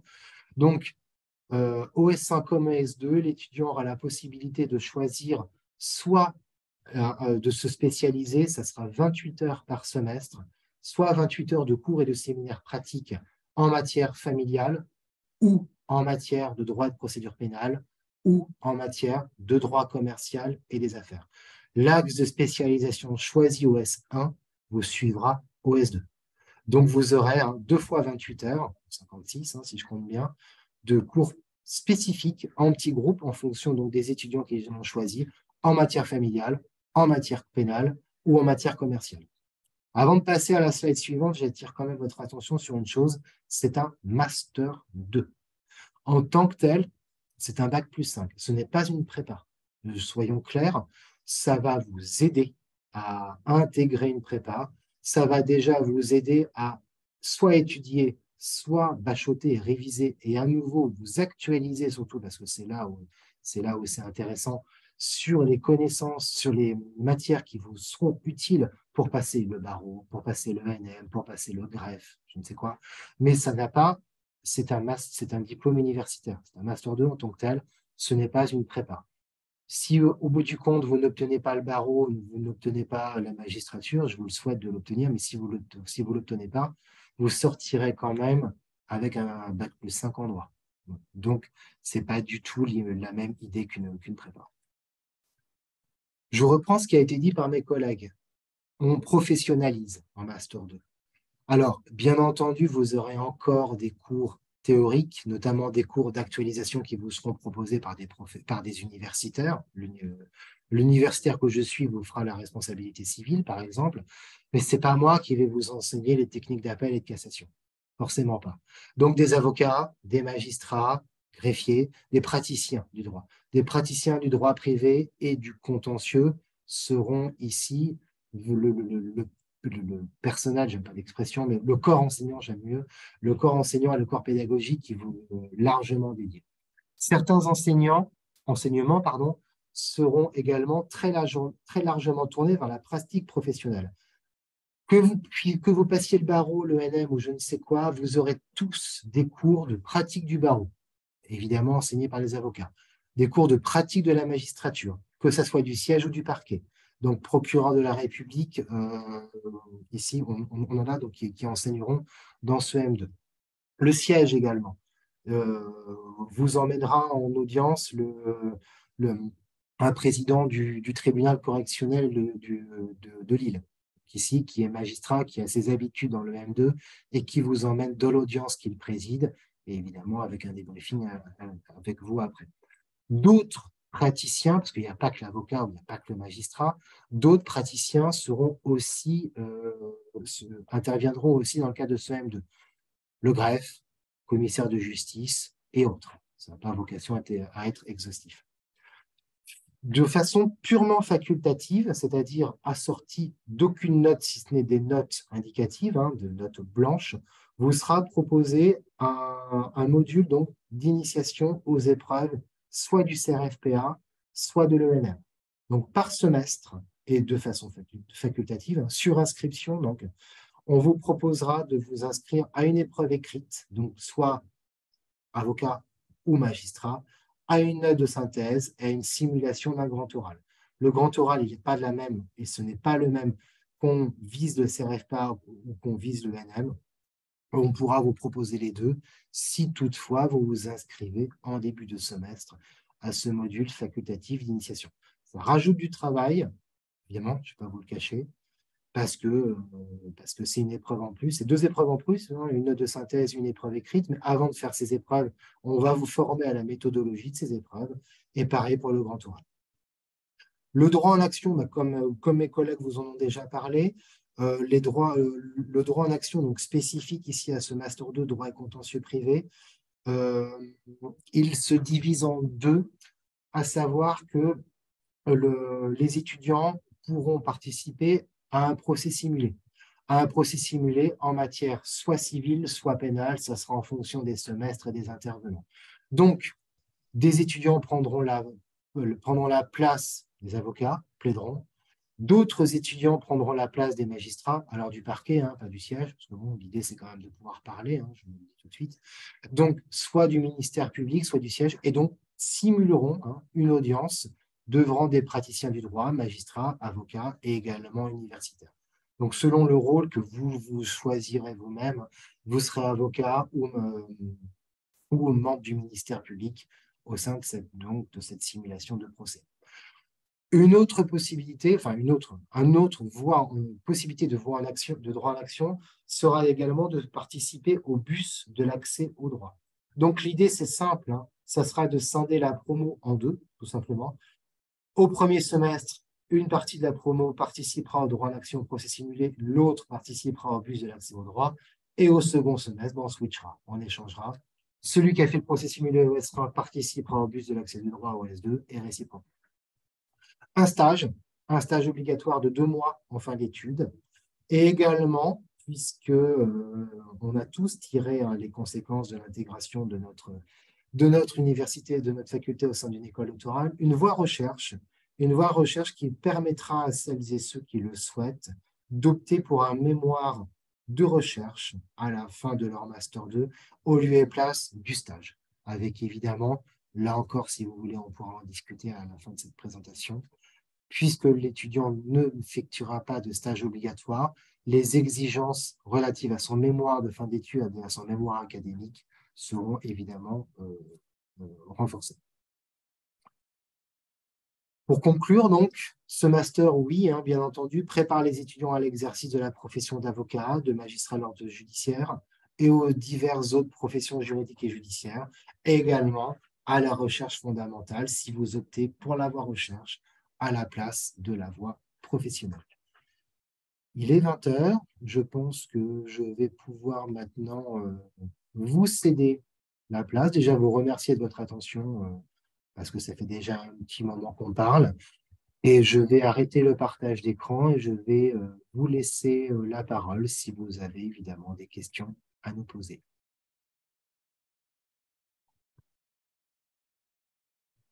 On vous écoute. Bonsoir, j'ai une question. Du coup, pour le dernier master proposé, donc du coup, la profession de commissaire de justice, enfin de huissier, du coup, elle est possible du coup par ce master ou pas? Il n'y a pas de master, ou alors il y en a extrêmement peu en France qui forment spécifiquement à la nouvelle profession de commissaire de justice. Encore une fois, ce master n'est pas une prépa. Ce master, ce n'est pas une prépa ni au barreau, ni à l'ENM, ni à la profession de commissaire de justice. C'est un master 2 qui va vous orienter, qui va vous ouvrir qui va approfondir vos connaissances en droit privé, tout en vous formant à certaines pratiques professionnelles. Alors oui, bien entendu, en tant que futur praticien du droit, si vous êtes commissaire de justice, vous allez être très intéressé par les cours de toutes les procédures civiles. Il y a également, je ne l'ai pas mentionné, un cours dédié aux procédures civiles d'exécution. Donc forcément, ça va vous intéresser. Est-ce que c'est une prépa à l'entrée dans cette profession? La réponse est non, mais pas plus pour ce Master 2 qu'un autre. Comprenez bien, c'est un bac plus 5, ce n'est pas une prépa. Mais en revanche, c'est peut-être, on pourrait peut-être le résumer comme ça, du moins en droit privé, le plus généraliste des Master 2 qui vous est proposé, je pense. On fait davantage le tour du droit privé que peut-être dans d'autres Master 2 qui sont, et c'est un choix, et c'est un choix qui s'entend, peut-être plus spécialisé vers une thématique ou vers certaines matières. J'espère avoir D'accord, donc c'est tout à fait cohérent, entre guillemets, du coup, de s'orienter vers ce master si on souhaite après, ensuite, bien sûr, passer le concours ou etc. C'est cohérent. Oui, c'est cohérent, bien entendu. Oui, c'est tout à fait cohérent. Après, renseignez-vous, mais c'est vrai qu'il existe, mais il y en a très peu en France, des Master 2 qui sont vraiment spécifiquement dédiés au concours enfin, à la profession commissaire de justice, mais ça existe. Donc, renseignez-vous quand même. D'accord, merci beaucoup. Je vous en prie.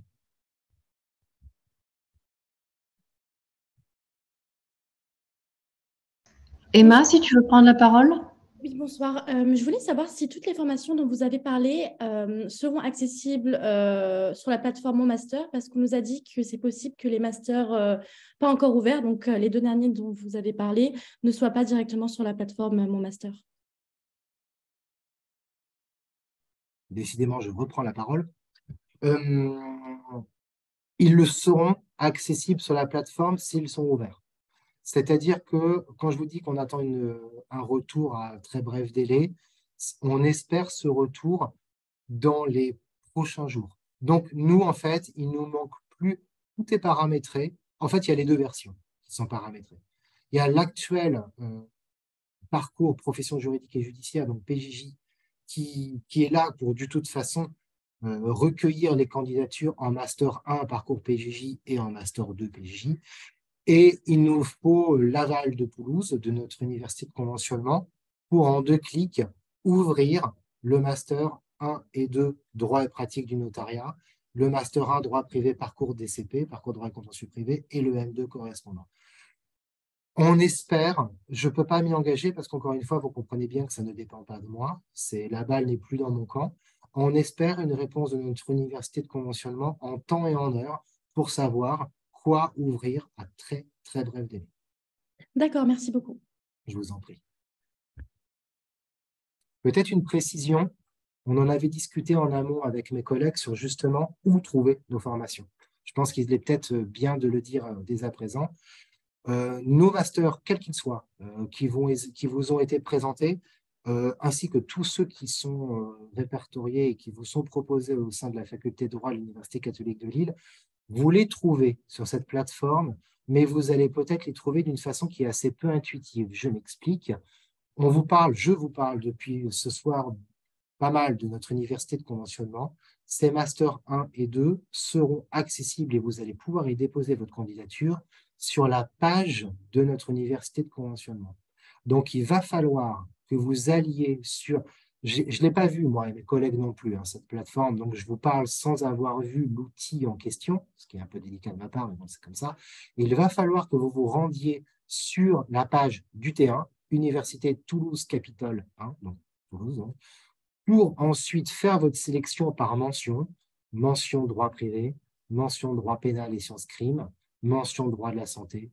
Une fois que vous aurez choisi la mention qui vous intéresse, vous allez avoir l'offre de master qui est proposée par l'Université Toulouse 1 Capitale, et c'est là que vous allez trouver les nôtres. C'est là que vous allez trouver les formations M1 M2 proposées par l'Université catholique de Lille.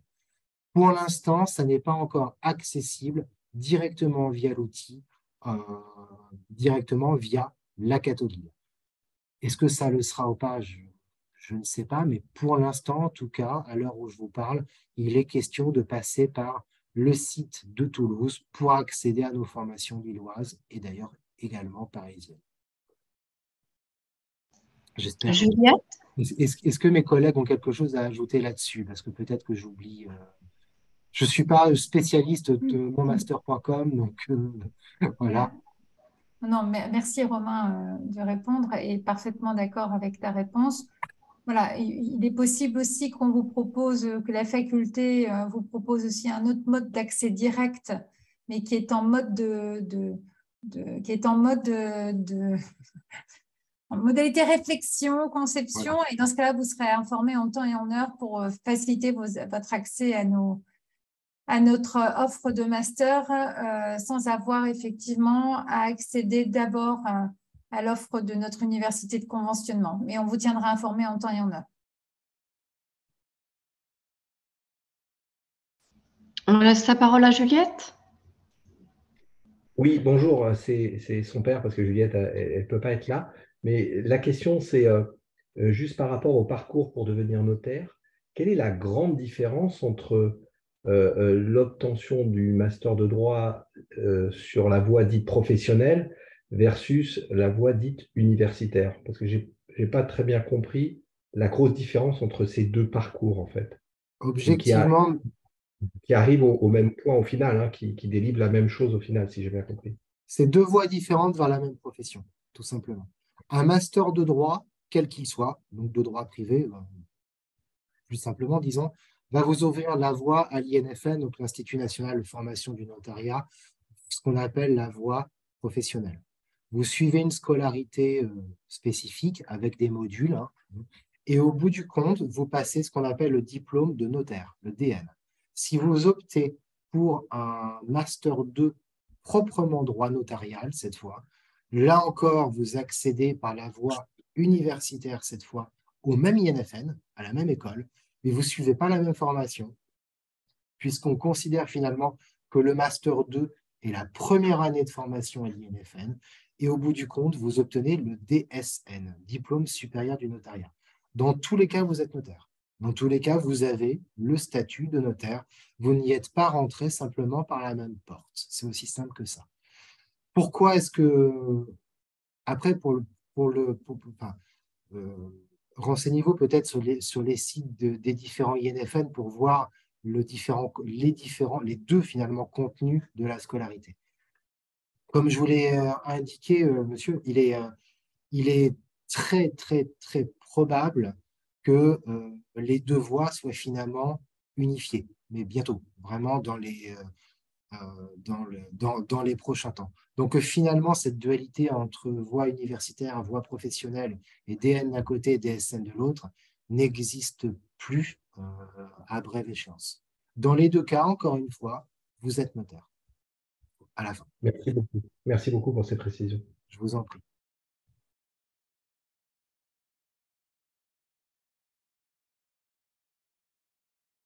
Anaïs? Oui, bonjour. Je voulais savoir, pour la licence droit de l'enfant et droit de la famille, quel DU vaut-il mieux faire? Et est-ce que, par exemple, avoir suivi un DU en troisième année, c'est un critère de sélection pour l'entrée dans ce master-là? Bonsoir. Alors effectivement, avoir validé un DU en lien direct ou indirect avec les droits de l'enfant, droits de la famille, ou par exemple le droit pénal, ou je pense aussi au DU sur les violences intrafamiliales qui existent à l'université publique, ça peut être un plus dans la sélection, mais c'est pas parce que vous avez suivi un DU que vous serez forcément sélectionné. Et inversement, ça n'est pas parce que vous n'avez pas suivi le DU que ce sera un obstacle. Peut-être savez-vous qu'à la faculté de droit de l'Université catholique de Lille, on a un diplôme universitaire droit et intérêt supérieur de l'enfant et on a un diplôme universitaire auditeur d'enfant. Pourquoi pas faire le diplôme universitaire droit et intérêt supérieur de l'enfant en licence avant l'entrée en master? En revanche, une fois que vous êtes en master, je ne vous conseille pas de faire ce DU, puisqu'une fois que votre place est validée dans le master en France et famille, il y aurait un doublon avec les matières que vous aurez en master 2. Quant au DU auditeur d'enfants, c'est un DU que je conseille plutôt après le master 2 droit de l'enfance et de la famille, pendant une année par exemple de préparation au concours, puisqu'il se focalise vraiment sur le recueil de la parole de l'enfant, donc un point très spécifique. D'accord, merci beaucoup.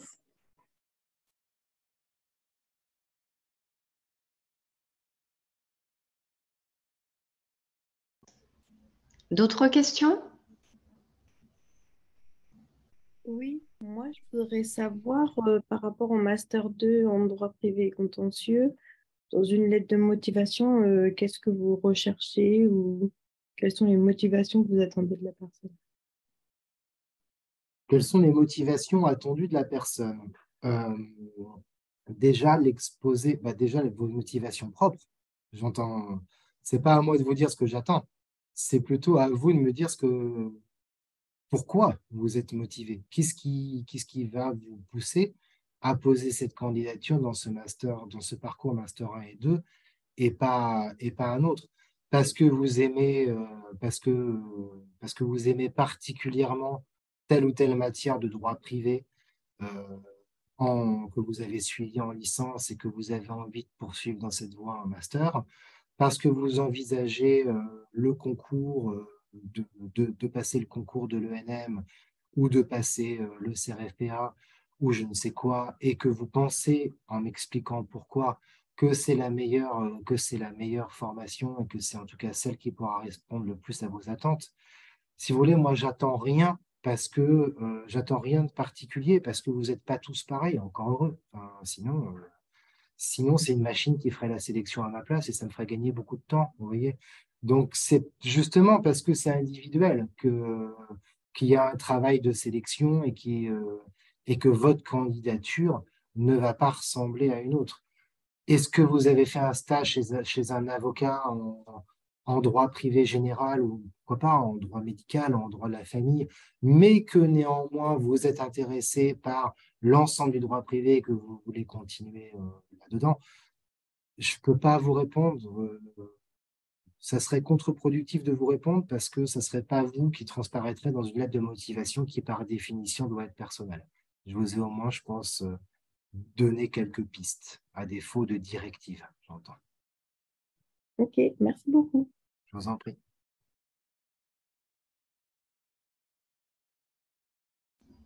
On vous écoute. Ah, pardon. Je voulais savoir par rapport au parcours de droit de l'enfance et de la famille, concernant le test de connaissances, est-ce que ça sera plus axé sur notre cours de droit des personnes et de la famille ou plus sur des sujets d'actualité? Alors, il y a vraiment de tout. Là, avec mes collègues, en train de préparer le test. Il y aura 50 questions. Donc, il y a des questions toujours sur le droit des personnes et de la famille. Il y a des questions plutôt sur le droit pénal, l'organisation juridictionnelle, les compétences des juridictions pénales. Et puis, il y a aussi des questions d'actualité et de culture juridique. Par exemple, si je vous demande quelle est quelle femme a été la figure de la dépénalisation de l'avortement en 1975? J'espère que vous êtes en capacité de répondre à cette question. Si je vous demande par exemple, en 2021, à qui a été ouverte l'assistance médicale à la procréation, ce sont des questions auxquelles j'estime qu'on est capable de répondre lorsqu'on a fait déjà 3 ans d'études de droit, même si peut-être que précisément dans le cours de droit de la famille en licence 1, cette question n'a pas pu être abordée, par exemple, faute de temps. Je vois mes collègues Lina Ouillet et je comprends tout à fait, mais ça n'est pas un problème. Pour moi, ça fait partie des choses qu'on doit savoir qu'on a fait 3 ans de droit et qu'on s'intéresse un minimum à l'actualité. Je dis bien un minimum. D'accord, merci beaucoup.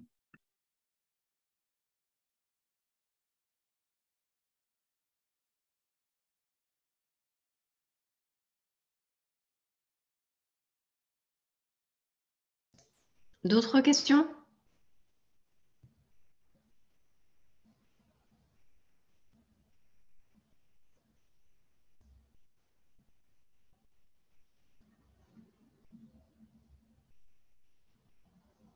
Bon, nos 70 restants ont l'air très silencieux. Ils ont encore une petite chance de se manifester s'ils veulent poser une question. C'est que Romain était très clair. C'est que Romain était très clair, oui, effectivement Comme aussi. toujours, comme toujours. Vous deux également. Moi, j'aurais juste une toute petite question. Ah ben non, j'étais censé avoir été clair, ça suffit. C'est juste par rapport aux dates d'entretien, parce que vous avez dit qu'il y aurait potentiellement des entretiens ou des tests dans certains masters. Savoir à peu près à quelles dates elles seront, parce que vous nous avez communiqué les dates d'examen des candidatures, etc. Mais je ne sais pas si vous avez les dates des entretiens. Je réponds uniquement pour ma part parce que chaque responsable de master a son propre calendrier et gère lui-même ses propres entretiens sans qu'il y ait de règles unitaires en la matière.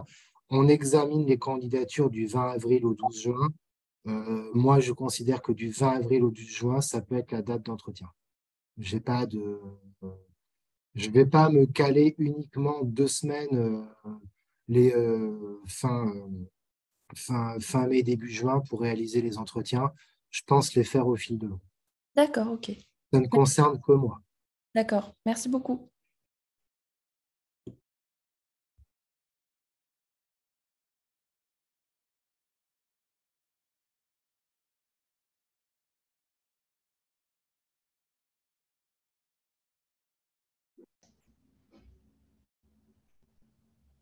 Allez-y, c'est votre dernière chance de pouvoir discuter avec nos experts.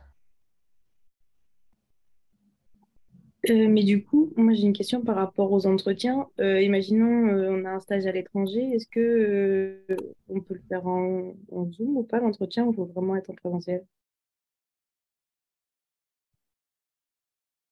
Bah,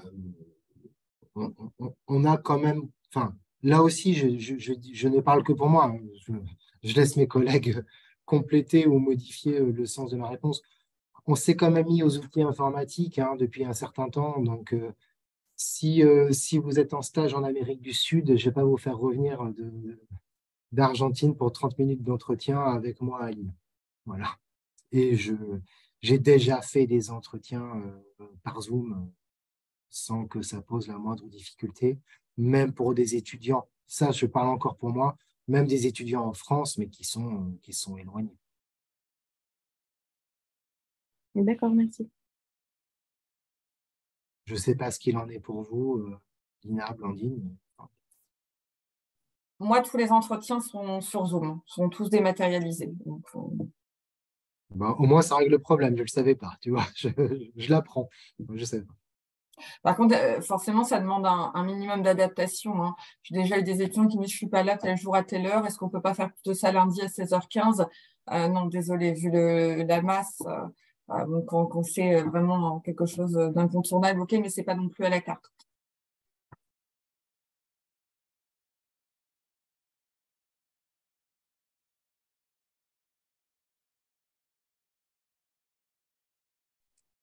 Bonsoir, j'aurais une petite question par rapport au master DRM, parce que sur la petite présentation, tout à l'heure, il était indiqué qu'il y avait 35 places par formation. Sauf que pendant la première réunion que vous avez faite, vous avez parlé d'une vingtaine de places. Du coup, je voulais savoir ce qu'il en était réellement par rapport à ça. Alors, en effet, vous avez parfaitement raison de souligner ce point et je vous remercie de le faire. Alors, effectivement, en fait, on doit distinguer entre la capacité d'accueil du master, qui est réglementairement fixée et donc et puis surtout par notre équipe décanale, c'est-à-dire donc par l'équipe de direction de la faculté de notre institut, en l'occurrence qui est de 35. J'estime par rapport aux objectifs pédagogiques du Master 2, vous l'avez entendu, je ne suis pas la seule, hein, vous avez entendu aussi mes collègues, il y a beaucoup d'immersion, beaucoup de déplacements, beaucoup de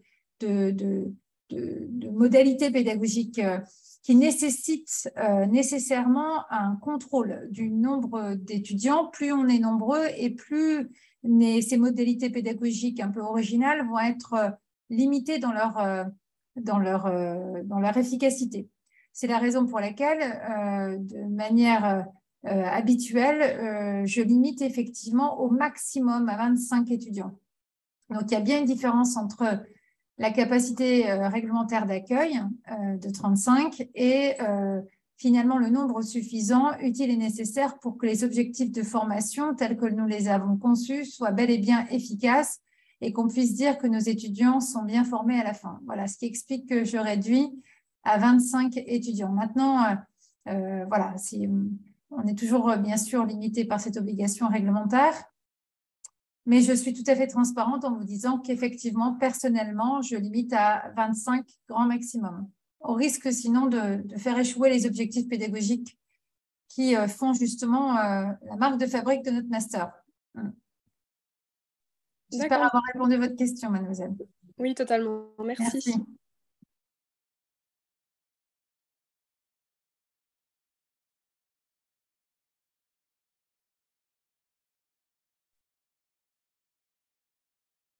Je crois qu'on va pouvoir terminer. Alors, n'oubliez pas que vous avez toutes les informations sur nos différents Master 2 sur notre site internet avec beaucoup de détails et de témoignages d'anciens étudiants. Donc, forcément, si vous voulez faire un de nos Master 2 avant de candidater et d'écrire votre lettre de motivation, il peut être quand même de bon ton d'aller relire ces indications sur notre site internet. Et puis, d'ici là, si vous avez des questions qui vous viennent, encore une fois, je répète qu'il y a beaucoup d'indications sur le site de la faculté de droit et sur les pages dédiées aux différents masters. Mais on aura aussi peut-être l'occasion de se rencontrer lors des journées portes ouvertes qui seront organisées. Donc, n'hésitez pas à noter vos questions quelque part et à venir nous les poser ce jour-là. Voilà, je pense parler au nom de mes collègues pour vous souhaiter à toutes et tous une très bonne soirée et une bonne réflexion pour choisir les masters sur lesquels vous allez candidater. Bonne soirée, merci de votre attention et de votre écoute. Merci. Bonne soirée à tous et merci beaucoup. Bonne soirée. Merci, au revoir. Au revoir. Merci, au revoir. Au revoir, merci.